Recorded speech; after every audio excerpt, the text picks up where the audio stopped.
Welcome to the Bold Goal Crusher podcast for anyone looking to stop letting life get in the way and start crushing bold goals. I'm your host, Sarah Mayer, and I'm thrilled to navigate this journey with you because it's time to start boldly achieving without working double time. So let's dive in.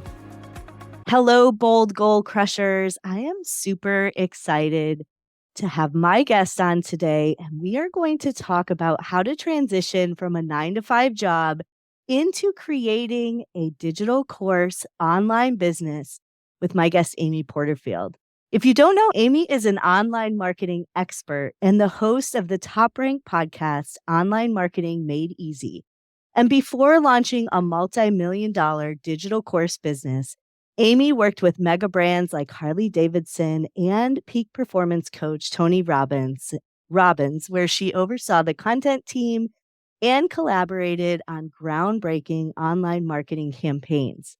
Through her best-selling courses and popular podcasts, Amy's action-by-action approach proves that even the newest online entrepreneurs can bypass the overwhelm and instead generate exciting momentum as they build a business they love. Amy, I'm so excited to have you today on the podcast. Oh my goodness, I'm so happy to be here. Thanks for having me. Yeah, thanks. And before we jump in, I know my listeners know, but my story is a little unique.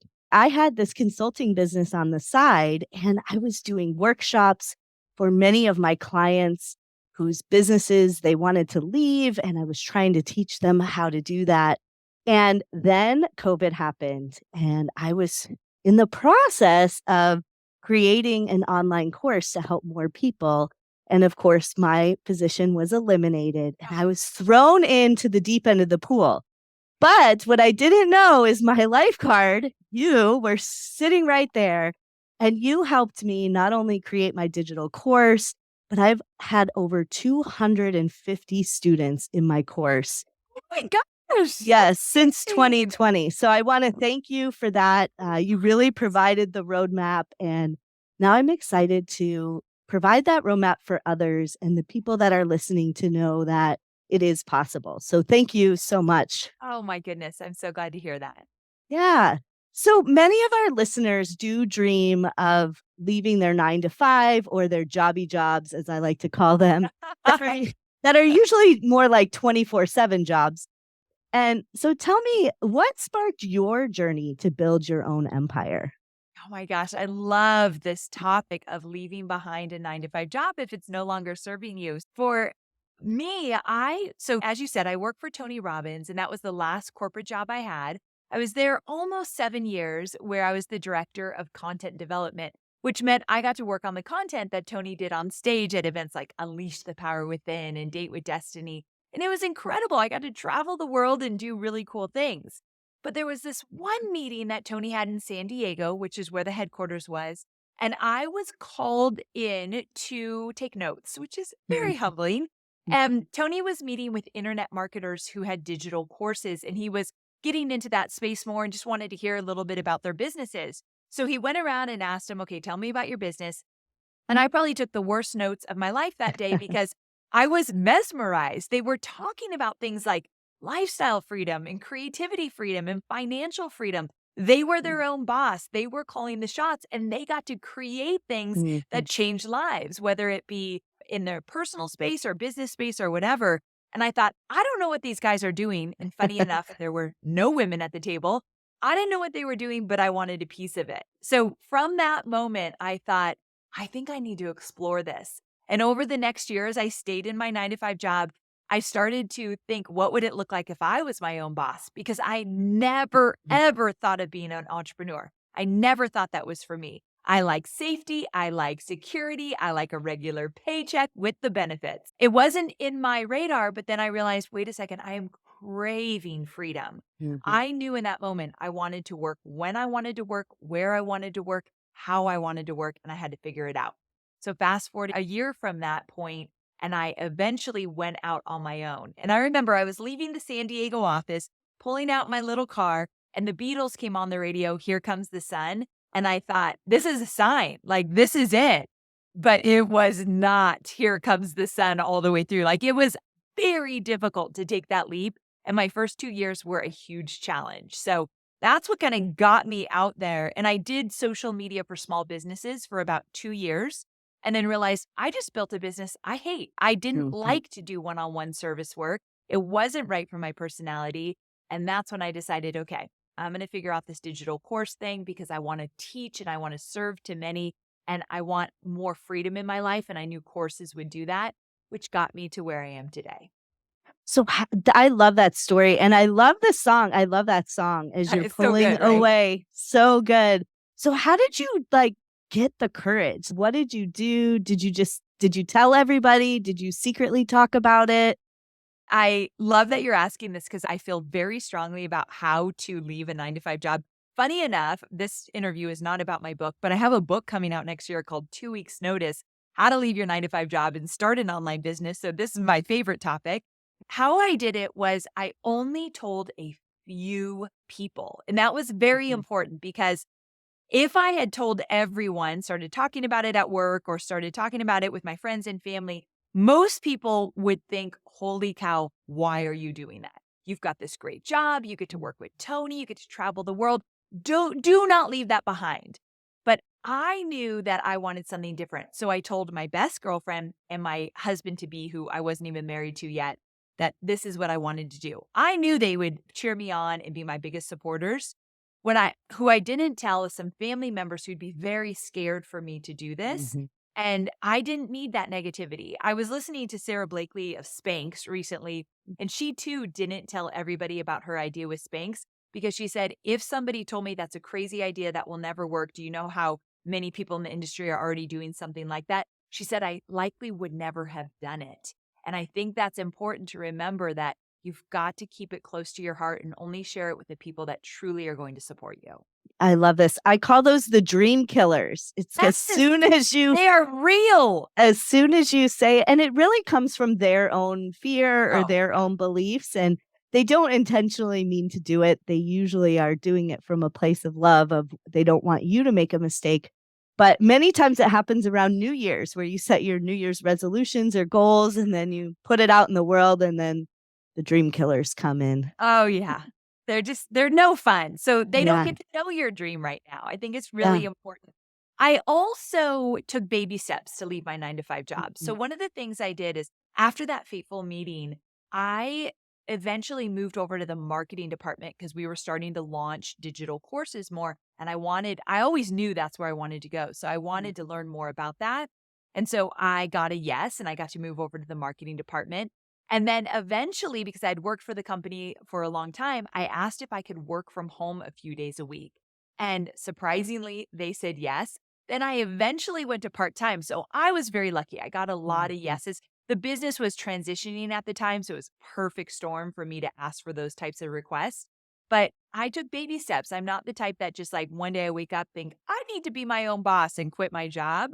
I'm a planner. So Mhm. I was a slow transition for me. Yeah. So you had some benchmarks. Were there any financial benchmarks or things that you wanted to meet before you left, other than like the baby steps that you took to learn some of the cool things? Yes, I had grandiose ideas that I would have a big nest egg. I did not. So, for the Mhm. record, I did not have a lot of money saved.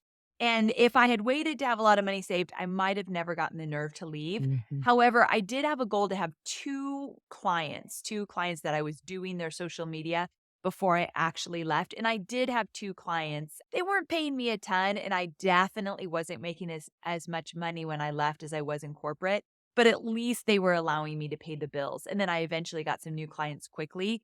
But that was one of my big benchmarks, to have a few clients under my belt. I love it. And so you drove off. Here comes the sun is playing. You're ready to go. Tell me about day one. Like, Oh, how did you feel? What happened on the first day? I woke up the next morning and thought, what did I do? Wait, what is happening here? I am a worrier by nature. So minding my mindset is everything. I have to be very careful. It's a scary place. So I woke up freaked out, like, oh my gosh, what am I going to do? Is this the right decision? But there was always this desire. Like, I was very clear. My why was very selfish. And I tell my students, that's okay. Again, I wanted more freedom. I wanted to work when I wanted to work, where I wanted to work, how I wanted to work. I wanted that so bad that even though I was freaked out on day one and for probably the first 2 years, when it got really tough or I got scared, I actually got into debt my first year. I didn't make all the great decisions that I should have.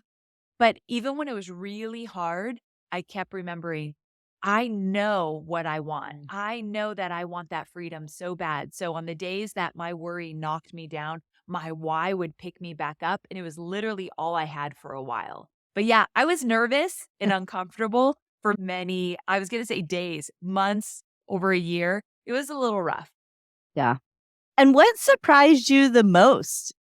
What surprised me the most? My willingness to put myself out there. I've never felt really comfortable on video. I've battled my weight all my life. I was very insecure about what will people think. So I was nervous that the people would talk about me behind my back. My peers would say something. I told my husband, what's Tony going to think when he sees me teaching marketing and videos online? And he was like, babe, I love you so much, but Tony's not thinking about you. Like, he's not worried about what you're doing. I'm like, okay, that's humbling but true. So thank you. So what surprised me the most, though, is all the worry, all being fearful and scared and not having enough clients in the beginning. I didn't go back. There was never, ever an option in my head. I will figure this out no matter what.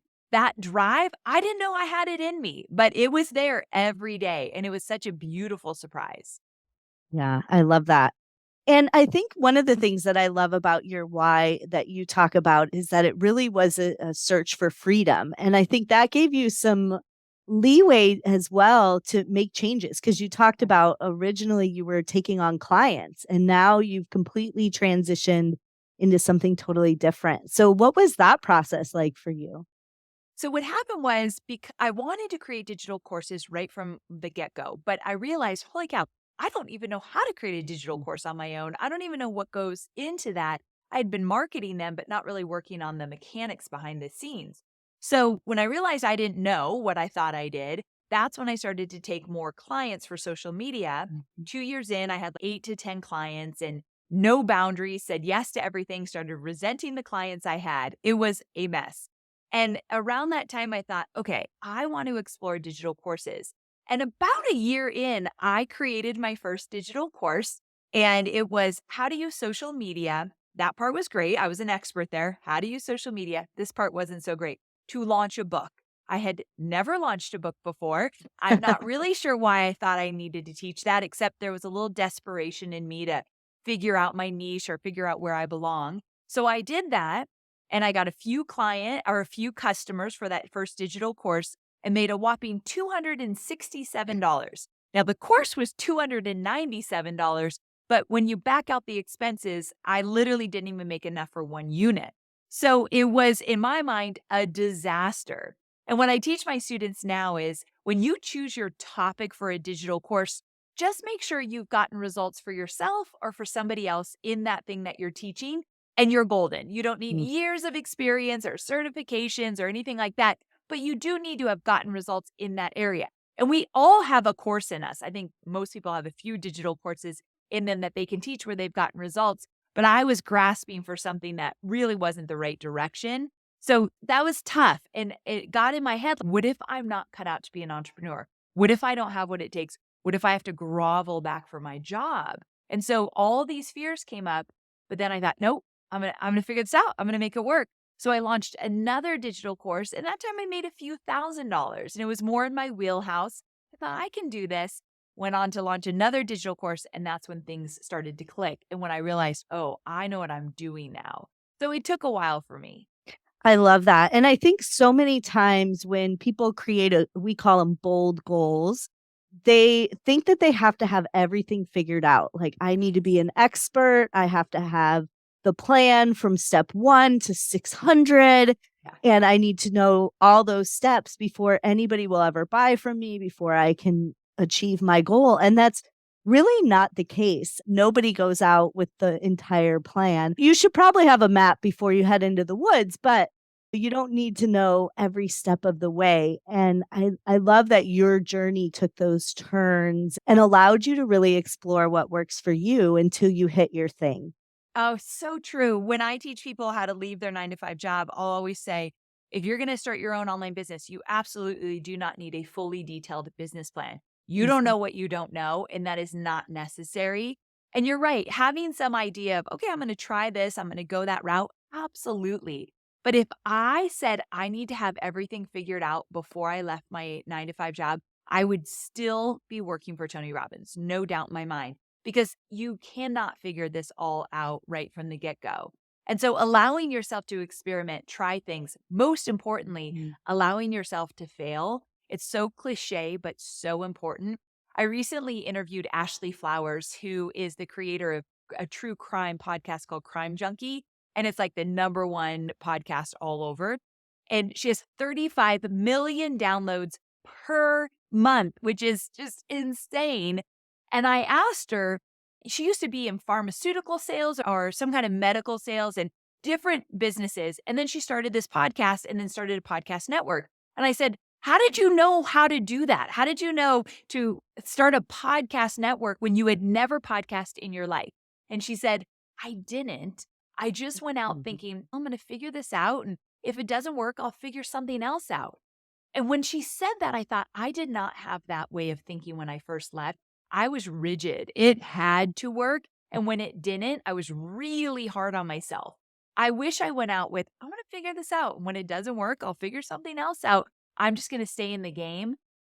You have to breathe a little bit more with allowing yourself to have some grace. I was so rigid. I white knuckled that whole thing in the beginning, and that made it extra hard.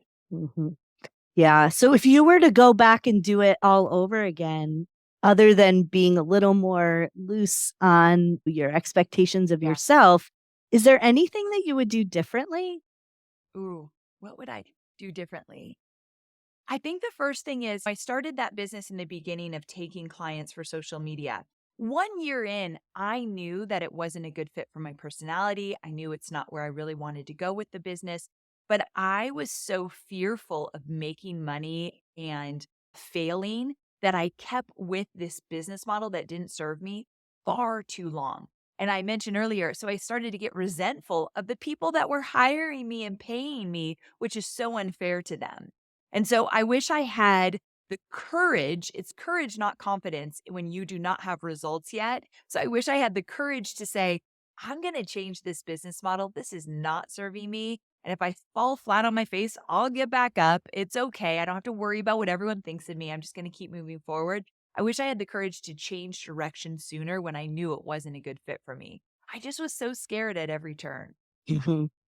And it sounds like the money, the financial part was you were like, I'm going to keep doing this. But sometimes you get stuck in that loop where, okay, this is paying the bills, but it's not allowing me to really do my dream. Yes, it's so true. And Yeah. I love that you brought up the financial part of it because I was raised to be responsible with my money, to save, to show up like an adult that's checking all the boxes of what it looks like to be responsible. And that slowed me down because if I told myself, okay, I need to make enough to pay the bills, obviously. And at that point I was married, so Hobie, my husband, was making some money to help us as well. I could have pulled back a little bit and figured out this digital course business I wanted to create and maybe take one less client. But I was so scared and wanted to be responsible. I just kept taking the clients and then was more miserable and miserable. So chasing the money will Mhm. never, ever serve us. And I learned that early on. Now I know better, but I held on so tight to I need to make a certain amount of money because that felt responsible. Yeah.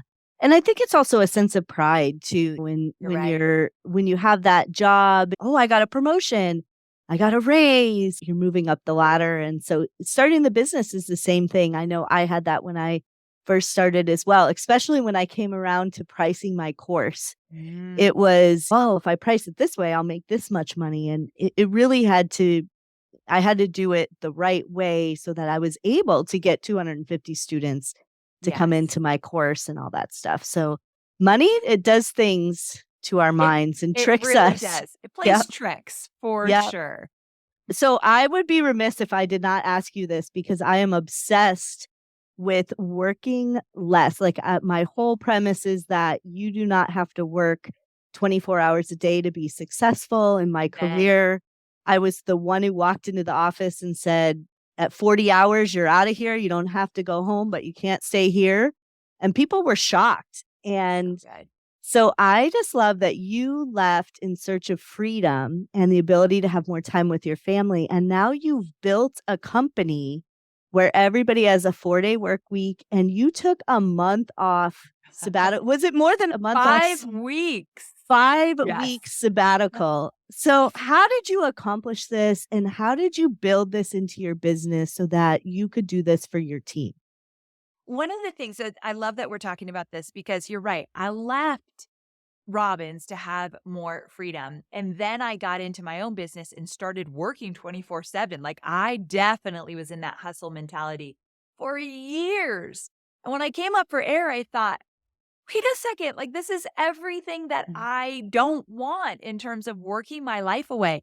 And I would have many issues with my husband who he always is family first, quality time first. And he's, what are you doing? I don't even see you anymore. And my marriage is my life. And so I thought, oh my gosh, I need to fix this. So over the years, I played around with what it would look like. And then over the last few years, I finally got it right. And that is, like you said, I have a 4-day work week with my entire team. Monday through Thursday, we work 8 hours. We take Friday, Saturday, and Sunday off, unless we're in a launch. So I like to be transparent about that. If you ever see me working on a Friday, it's because of that.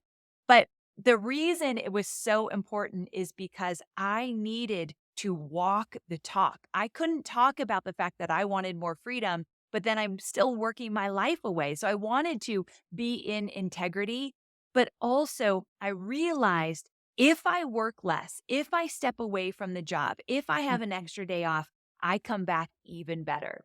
And my why of why I built this business and what I do has dramatically changed from those early days. Today, my why is that there is somebody in a cubicle or working a 9-to-5 job that knows they're made for more, but has no idea there's this whole other world out there waiting for them where they get to be their own boss. And I have to get to them. I have to find them. So when I get up in the morning, they are my mission. And so I put a lot of effort and passion into that, but I can't do it if I don't take care of myself. So it really started with, I want the day off. I want to take care of myself. I want extra time away. And then I realized, wait a second, my whole team needs that. And I've got a lot of parents on my team. I have a lot of women who are moms. And I think I know what it's like to not be able to be home when your kid gets home from school. Or I know what it's like to be at a baseball game. This happened to me when my son was little. And he was at practice and I had my laptop on my lap. And I thought, well, he's practicing. I worked away. At the end, I went and got him and I'm like, great job, Cade. And he's, you didn't even watch me. You were working the whole time. I was like devastated. I couldn't even believe, I didn't even think he was watching. And so those moments, I thought I need to change that for me and my team members. So a 4-day work week was life-changing. Scariest thing I've ever done, but life-changing. Yeah. And what have you found? Is your team accomplishing more? Are you accomplishing more? How has this changed your business? So what I have found, at first I thought, holy cow, what if our revenue goes down? What am I going to do? So I told everyone, this is an experiment. I'm allowed to take it back if I see that we're declining as a business. And in the beginning, we did it around a time where people were coming back out of COVID and things were looking different in the business. And we did see a decline in revenue. And I thought, oh my gosh, I am doing the wrong thing. But then I have a good friend that said, if the 4-day work week doesn't work, go down to 3 because it's not the amount of time you're spending in your job. It's the efficiency and how people are showing up. And I'm like, ooh, good point. So I didn't go down to 3, but I kept the 4-day work week and we put some systems in place. We did less meetings so people had more time to get their work done. The people that were struggling to get it done in 4, we paid extra attention to them and helped them navigate what was not working. And we really took this seriously. And we got right back up and hitting all our goals, profit goals, revenue goals. And the most important thing is that what I have seen is people are happier in my business. They love working with me because they have that freedom. I feel as though I have a specific edge in my business because when I look for new people, I get to say, you work 4 days and all these other benefits that we put into place. So I think it has absolutely helped the culture of the business going to 4-day work week. Yeah. I love that. I think that one of the things that I've learned over time in managing large teams is that if you give them a month to accomplish something, it'll take a month, maybe a couple of days Yes. more. If you, with realistic expectations, but if you put in what it really should take to get it done, people become more focused. They come to work and they get their work done and they'll take up the space that they're allotted. And many of the times that I've worked with top performers in companies, what I've found is that they were extremely focused. They had goals for the day and they crushed them. And that's how they were able to do it. And the others were goofing off or they didn't have enough to do. And so they waited till the end of the day and then they didn't get it finished. And then they're still there at 10 o'clock at night because they didn't start at 9 in the morning. Absolutely. Yes, Yeah. this is very common. So that was one thing that we had to say. If you only have 4 days, how are you going to show up differently? How are you going to work differently? And I will tell you something interesting with a 4-day work week. We encourage our team to do their appointments, their doctor's appointments, their errands, all of that Friday, Saturday, or Sunday. So when you work a 4-day work week, going to a dentist on a Wednesday usually doesn't work because you're not going to get the work done. If you have to keep stopping, it's pretty intense for 4 days. But I talk to my team about this all the time. We wouldn't trade it for the world, but you do need to work more efficiently and then allow yourself Friday, Saturday, and Sunday to get the stuff done in your life. So, of course, people have to Monday through Thursday, if there's daycare issues or whatever, they've got to stop. But you do have to be way more intentional. Yeah. All right. What advice would you give to somebody who's sitting in their cube, like you mentioned, and they're thinking about, "Oh, I need to leave or I could do something on my own." What advice would you give to them today, given what you've been through and what you've built? First, I would say allow yourself to dream, allow yourself to think so differently than what everybody else is doing at your job right now. You're going to be different. You're going to be that trailblazer. So allow yourself to dream big and think, what else would I want to do? And let's say that you have an idea to create a side hustle. Side hustles are a great way to ease out of your 9 to 5 job. Start a side hustle, get things going there. And that side hustle could eventually, if you want it to, become your full-time thing. So what I would say is, let's say you think about all the areas where you've gotten results in your life, where you've done really well, whether it be in your personal life, where you figured out how to go from fully unhealthy and tired all the time to running a marathon in 3 months. What if you did something like that? And people are like, how did you do that? Tell me more. That's a digital course. If you're really good at meal prepping, it has nothing to do with your 9 to 5 job, but you're meal prepping, you've got it down. Other people want to know how you do that. So think of all areas of your life. What are you good at? What do you love to do? What do people ask you about all the time? You have a course in you. I have no doubt. And dabbling with a course as a side hustle opens up so many opportunities where you're going to start to think, maybe there's a whole other world out there that I want to explore. So I love the idea of a side hustle. I love the idea of starting with a digital course. I love it. And you do have a boot camp coming up. Yeah. And tell us a little bit about that. And I'll drop the link for that in the show notes as well. Okay, cool. It's called Course Confident. It's the cheapest thing I offer. It's $47. And I'm going to walk you through live training, how to choose your course topic. There's a formula I use to pull it out of you so you can get really excited that you're on the right track. So we're going to choose your course topic based on my formula. Then we're going to choose what type of course you might want to create. There's 3 different types of course: a starter course, a spotlight course, and a signature course. I'll walk you through, give you tons of examples. And then once you choose your type, we're going to talk about pricing, because doing a little course math to see what's possible is very exciting. And then we're going to talk about growing an audience. If you're going to start putting yourself out there, we've got to find your audience and start growing that audience when you ease into creating courses. So we're going to get into that as well. If you've ever thought about doing something different, if you've thought about a side hustle, if you want to explore digital courses, this boot camp is literally the most perfect place to start. So that's why I'm doing it. I love it. So if you're listening to this and you're sitting in a cube thinking about something that you could teach, boot camp would be a great way to jump in, get your feet wet, Yes. and get started. I know I went through a challenge. It was a little different at that time. And here I am years later with Love it. 250 students, a podcast, all these things. And I'm thinking about this particular guy in one office that I worked at, who he was an Excel like guru.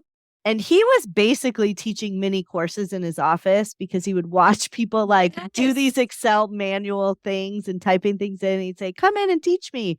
But anything really could be a course where anything you're teaching somebody at work could become your next thing. And I love that. Oh, yes. I love that he brought that up. One of my students, he was really good at a project management tool, similar, like a software.